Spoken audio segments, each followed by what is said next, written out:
Reports a little while ago were that the Vikings and Dalvin Cook were the talks were going swimmingly in terms of a long-term extension, and then Christian McCaffrey and a stupid agent, the stupid Panthers, just like unzipped and just like like full-on teabag negotiations.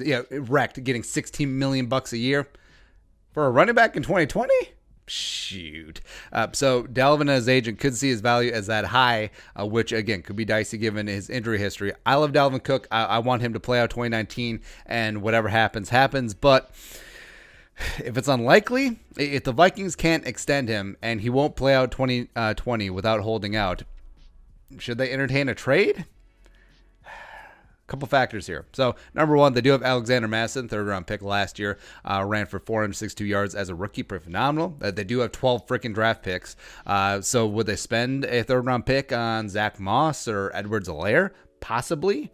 And also, now would be the time to do it. Now would be the time to trade Dalvin Cook because his value never will be higher because of how he performed in 2019 and also the fact that he has a year left on his rookie deal. Now, if he has another gangbuster season, similar to 2019, and stays healthy, and the Vikings still can't come to an agreement on a long-term deal, trading him next year on the franchise tag wouldn't net the Vikings necessarily as much, since, again, it'd be unlikely that they would keep him on the franchise tag, but, so now would be the time to do it to maximize the value. So what would it take? What would it take for a team to pry 33 away from the clutches of this franchise that just loves running back so much? I mean, for me, if he was determined to get top dollar no matter what and would hold out and refuse to play on his rookie deal in 2020, I would probably want a high second round pick or a sort of a swappy swap where the Vikings send Dalvin and a third rounder, so 105 for a late first rounder. So somewhere in there, right? So it would be near 41st overall value on the trade chart, which would be ironic because that's the exact pick that he was selected in 2017. Somewhere in there. So essentially swappy swap. There you go. So who would trade for Dalvin at this point, right? So team that's got cap space that would be open to extending Dalvin potentially for the top dollar that he would be seeking and would deserve if he was able to keep everything healthy and copacetic. So, and also I have a running back need. So a couple teams here. Dolphins, hometown Dolphins for Dalvin. They have picks 5, 18, 26, 39, 56. Bingo. And also, do they really believe that newly signed Jordan Howard is going to be the guy? No. Kalen Ballage, Samaje Perine, not so much. So this team is rebuilding, does have the cap space. What better would be to fill up Hard Rock Stadium once people can actually get in there because of the Rona? You have the hometown kid, you have the Florida State kid, which, not close, Tallahassee, Miami, whatever. But, I mean, just a future face of the franchise, barring them drafting Tua Tagovailoa, would make a lot of sense there for Brian Flores and company. Buccaneers. So the Buccaneers actually makes a lot of sense. So they have 14 overall and 45. Tom Brady would automatically benefit as he is a little bit more of a check down. Charlie Dalvin on the backfield, if fully healthy, would be a phenomenal asset for the Bucs. Ronald Jones, he ain't it. He just ain't it. But just think about Dalvin with Chris Godwin and Mike Evans, O.J. Howard, again, home state. Tampa's a little bit closer to Tallahassee than Miami. I fully understand that, get it. But it also would make a lot of sense. Now, would the Bucs give up 14? No. But would they give up 45 straight up for Dalvin? That's tempting.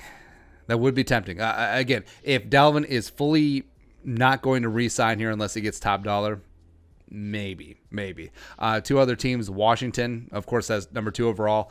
They don't have a second-round pick because of the Montez Sweat trade, but they do have 66 and Trent Williams. Aha!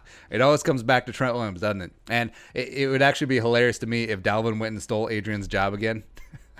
But also, again, who knows with Darius Geis? So you have 2 running backs with health questions, but other than that, it's fine. So Dalvin straight up for Trent Williams? Question mark? Or Dalvin and like 60, Dalvin for 66, and then some other future draft change. Like maybe their future second round pick or third round pick somewhere in there.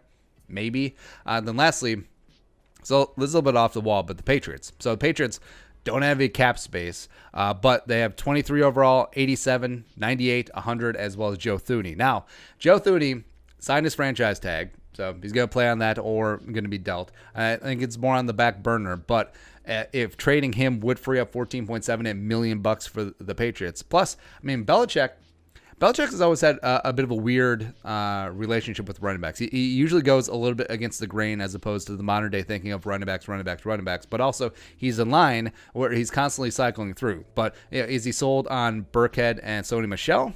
Maybe, maybe not. But also, you look back at Belichick's running backs back in the day.